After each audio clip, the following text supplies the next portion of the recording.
애플 기술업계의 절대 강자잖아요. 하지만 최근 몇 년간 단 하나의 질문이 계속해서 따라붙었습니다. 그래서 AI는 어디에 있죠? 경쟁사들이 막 화려한 AI 모델을 쏟아낼 때 애플은 좀 조용했죠. 많은 사람들이 애플이 시대에 뒤처지고 있다 이렇게 말했고요. 그런데 만약에 이 모든 게 거대한 반격을 위한 숨고르기였다면 어떨까요? 지금 애플이 단순히 추격하는 게 아니라 AI의 시대의 판도를 다시 짜기 위해서 네 가지의 거대한 카드를 준비하고 있다는 아주 흥미로운 분석이 있습니다. 네, 맞습니다. 이게 단순히 다음 아이폰에 새로운 기능이 추가된다 이런 수준의 이야기가 아니거든요. 오늘 우리가 들여다볼 것은 AI라는 이 거대한 파도 앞에서 애플이 회사의 근간, 그러니까 소프트웨어, 하드웨어, 그리고 리더십 이 세 개의 축을 어떻게 동시에 그리고 아주 유기적으로 재설계하고 있는지에 대한 하나의 거대한 청사진입니다. 이 세 가지가 어떻게 맞물려서 애플의 미래를 만들어가는지 그 연결고리를 하나씩 파헤쳐 보겠습니다. 아주 흥미롭네요. 그럼 가장 아픈 손가락부터 시작해보죠. 바로 AI 문제입니다. 애플의 전략을 두고 보이지 않는 AI 전략이라는 말이 많은데 사실상 없는 전략 아니냐 이런 비난처럼 들리기도 하거든요. 그런데 이 문제의 해결책으로 갑자기 가장 큰 경쟁사인 구글의 제미나이와 손을 잡는다 이런 이야기가 나오고 있어요. 이건 좀 의외의 카드인데요. 보이지 않는 AI라는 그 표현이 핵심입니다. 경쟁사들이 자사 AI 기술을 막 대대적으로 홍보하면서 미래 비전을 제시할 때 애플은 너무 조용했죠. 이게 시장에 엄청난 불확실성을 줬습니다. 투자자들은 아니, 애플은 도대체 뭘 믿고 저러는 거지? 하면서 불안해했고요. 제미나이 파트너십은요, 이런 불안감을 단번에 해소할 수 있는 굉장히 현실적이면서도 영리한 전략적 카드인 거죠. 당장 우리 기술이 좀 부족하다면 시장에서 가장 뛰어난 기술을 가져와서라도 사용자 경험을 최상으로 만들겠다. 이런 신호니까요. 잠시만요. 그게 정말 영리한 전략일까요? 어떻게 보면 좀 백기를 드는 것처럼 보일 수도 있잖아요. 애플의 가장 큰 자부심이 하드웨어랑 소프트웨어의 완벽한 통합인데 가장 핵심적인 AI 엔진을 경쟁사에서 빌려온다는 건 그 정체성을 흔드는 일 아닌가요?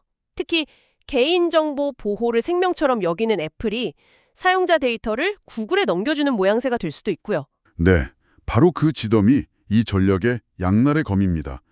말씀하신 대로 장기적으로는 분명 위험 부담이 큽니다.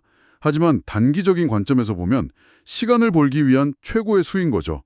애플이 자체 거대 언어 모델을 개발하는 데는 수년이 걸릴 수도 있지만 제미나이를 탑재하면 당장 올 가을에 출시될 아이폰부터 사용자들의 복잡한 질문에 막힘없이 답하는 완전히 새로운 차원의 경험을 제공할 수 있게 되죠. AI 후갈주자라는 꼬리표를 하룻밤 사이에 떼어낼 수 있는 겁니다. 그리고 흥미로운 건 최근 법무부 판결로 구글이 특정 검색 엔진을 독점하는 게 좀 어려워졌는데 이게 오히려 애플과 구글이 AI 분야에서 새로운 형태의 파트너십을 맺는데 법적인 걸림돌을 제거해줬다는 분석도 있어요. 결국 시간을 벌기 위한 고육지책이라는 거군요.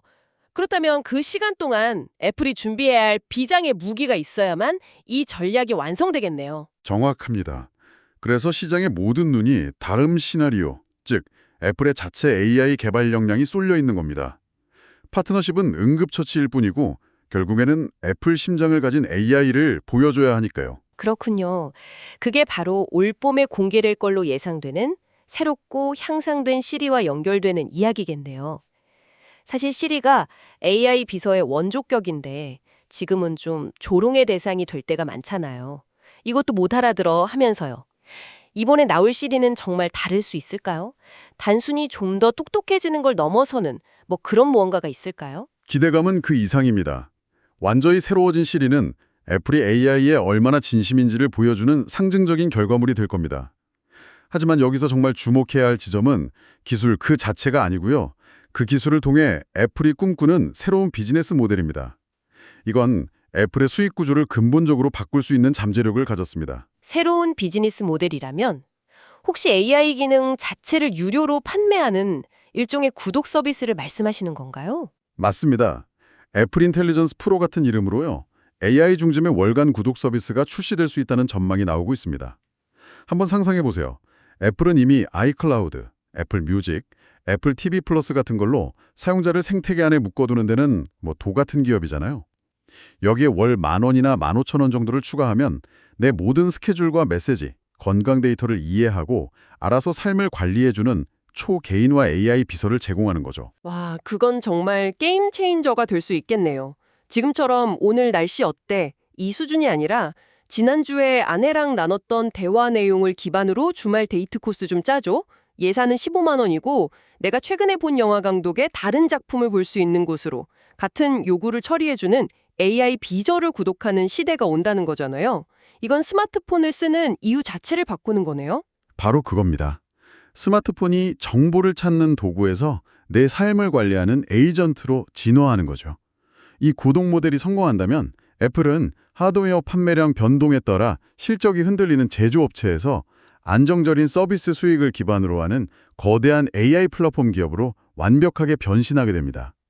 사용자들을 애플 생태계에 훨씬 더 깊숙이 빠져나올 수 없게 묶어두는 소위 락인시키는 가장 강력한 무기가 될 수 있습니다. 이런 강력한 소프트웨어랑 구독 서비스를 제대로 구현하려면 결국 그걸 완벽하게 받쳐주는 하드웨어가 핵심이 됐군요. AI 연산 능력 같은 것들이요.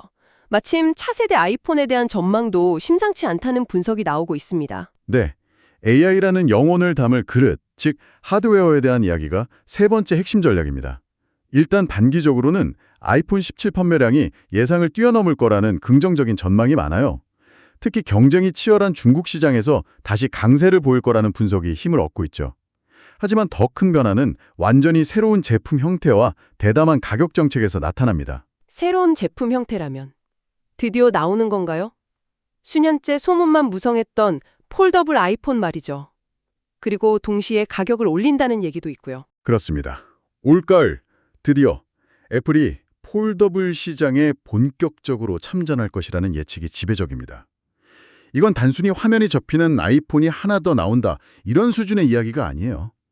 지금까지 삼성이 주도해온 폴더블 시장에 애플이 뛰어든다는 건 이 시장 자체가 소수의 전유물에서 거대한 주류 시장으로 재편된다는 신호탄과도 같습니다.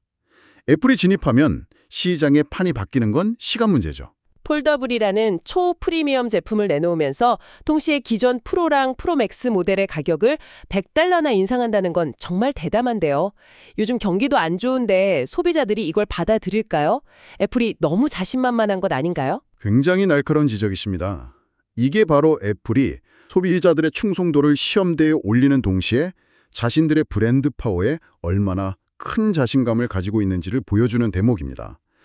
애플은 그동안 비슷한 모델의 가격을 동결하는 대신에 저가 모델을 단종시키는 방식으로 평균 판매 단가를 교묘하게 올려왔거든요. 하지만 이번에는 정면 돌파를 선택한 거죠. 우리의 혁신적인 AI 경환과 최고의 하드웨어는 $100 이상의 가치를 한다. 이 가치를 인정한다면 기꺼이 지불하라고 선언하는 셈입니다. 그러니까 폴더블로 최상위 시장을 공략하고 프로 모델 가격 인상으로 수익성을 극대화하는 투트랙 전략인 겁니다. 정리해보면 구글과의 협력으로 AI 약점을 가리고 자체 AI 구독 모델로 새로운 수익원을 만들고 또 폴더블과 가격 인상이라는 하드웨어 전략으로 시장 지배력을 강화한다. 와, 정말 거대한 계획이네요. 하지만 이런 복잡하고 거대한 전략적 전환을 성공시키려면 결국 이 모든 것을 지휘하는 리더의 역할이 절대적으로 중요할 수밖에 없습니다. 맞습니다. 그리고 그게 바로 마지막 네 번째 퍼즐 조각, 리더십 문제입니다. 팀쿡 CEO에 대한 평가는 항상 엇갈렸죠. 공급망 관리의 귀재, 회사를 세계 최고 부자로 만든 경영의 신. 하지만 스티브 잡스 같은 혁신가의 모습과는 거리가 멀다는 비판이 늘 따라다녔습니다. 특히 AI 시대의 혁명을 이끌기엔 너무 안정지향적인 인물 아니냐 이런 의구심이 많았고요. 네, 그래서 투자자들 사이에서는 불안감이 있었던 게 사실입니다. 뉴욕타임스 같은 유력 매체에서도 하드웨어 엔지니어링 책임자인 존 터너스 같은 인물을 유력한 차기 CEO 후보로 거론하면서 세대교체 필요성을 언급하기도 했죠. 이런 논의 자체가 새로운 시대에는 새로운 리더가 필요한 것 아닌가 하는 시장의 불안감을 그대로 보여주는 겁니다. 그런데 여기서 정말 의외의 거의 역발상에 가까운 주장이 나옵니다. 오히려 팀 쿡이 CEO 자리를 계속 지키겠다고 발표하는 것이 주가의 폭발적인 호재가 될 수 있다 이런 분석이 있더군요. 이건 정말 상식과 반대되는 이야기 아닌가요? 혁신이 필요할 때 안정적인 관리자를 그대로 둔다니요. 바로 그 점이 이 분석의 백미라고 할 수 있습니다. 이 관점은 우리가 지금 이야기하는 이 AI 혁명의 본질을 다르게 보고 있는 겁니다. AI 역시는 단지 천재 한 명의 아이디어로 완성되는 게 아니라 수십만 명의 직원을 조율하고 전 세계에 뻗어 있는 복잡한 공급망을 관리하고 거대한 조직을 한 방향으로 이끌어가는 엄청난 실행력이 뒷받침되어야 한다는 거죠. 그리고 그 실행력에 있어서 팀 쿡을 따라올 사람은 지구상에 없다는 겁니다. 아, 그러니까 새로운 비전을 제시하는 것보다 그 거대한 비전을 현실의 제품으로 만들어내는 과정이 훨씬 더 중요하고 그 과정에서는 팀 쿡의 안정적인 관리 능력이 필수적이다. 이런 논리군요. 정확합니다. 스티브 잡스가 아이폰이라는 비전을 제시했다면 팀 쿡은 그 아이폰을 전 세계 수십억 명의 손에 차질 없이 쥐어준 사람이죠.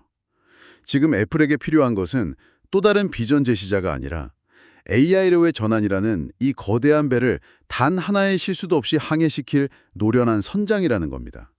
이 분석은 팀 쿡이 최소 2027년 말까지는 CEO로 남아 이 모든 과정을 진두지휘할 것이라고 보고 있습니다. 그가 자리를 지킨다는 소식은 이 거대한 계획이 차질 없이 진행될 것이라는 가장 강력한 신호로 시장에 받아들일 거라는 거죠. 자, 오늘 이야기를 종합해 보겠습니다. 구글과의 파트너십이라는 현실적인 카드로 AI 경쟁에 시간을 벌고 그 시간 동안 완전히 새로운 시리와 구동 모델을 통해 자체 AI 역량을 증명하면서 새로운 수익 구조를 만듭니다. 동시에 폴더블폰이라는 새로운 하드웨어 카테고리를 열고 과감한 가격 정책으로 프리미엄 시장을 장악하고요. 그리고 이 모든 복잡한 과정을 팀 쿡이라는 가장 안정적인 리더의 지휘 아래 실행한다. 이렇게 보니 애플은 뒤처진 기업이 아니라 거대한 도약을 앞두고 아주 치밀하게 판을 짜고 있는 전략가처럼 보이네요. 네, 오늘 살펴본 네 가지 시나리오는 각각 별개의 이야기가 아닙니다. 소프트웨어, 하드웨어, 리더십이라는 점들이 어떻게 하나의 선으로 연결되어서 애플의 AI 혁명이라는 큰 그림을 완성하는지 보여주는 하나의 로드맵이라고 할 수 있습니다. 모든 톱니바퀴가 정확하게 맞물려 돌아가고 있는 거죠. 이 내용을 듣고 계신 여러분께 마지막으로 생각해 볼 질문을 하나 던지고 싶습니다. 지금까지 우리에게 AI는 스마트폰이나 노트북 속 여러 기능 중 하나였습니다. 하지만 만약 AI가 그 기기를 소유하는 주된 이유 그 자체가 된다면 어떻게 될까요? 애플이 처음부터 완전히 AI 중심으로 설계한, 그래서 나보다 나를 더 잘 아는 기기는 과연 어떤 모습일지, 그리고 여러분은 그런 기기야 기꺼이 지금보다 더 높은 프리미엄을 지불할 의향이 있으신가요?